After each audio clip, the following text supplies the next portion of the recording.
નમસ્કાર દર્શક મિત્રો, આમ આદમી પાર્ટીના ડેડિયાપાડાના ધારાસભ્ય ચૈતર વસાવાની જામીન અરજીને લઈને ગુજરાત હાઈકોર્ટમાં મહત્વપૂર્ણ સુનાવણી હાથ ધરવામાં આવી હતી.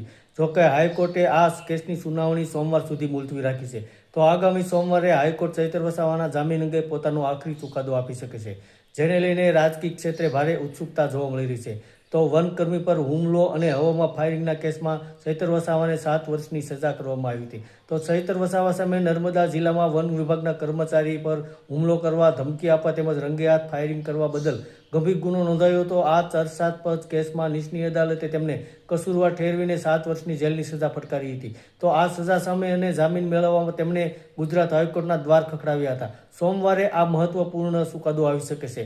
તો ચૈતર વસાવાના કાનૂની તજજ્ઞો દ્વારા રજૂ કરવામાં આવી દલીલો અને સરકારી પક્ષની રજૂઆતો બાદ હાઈકોર્ટે સુનાવણી સોમવાર સુધી મુલતવી રાખી છે.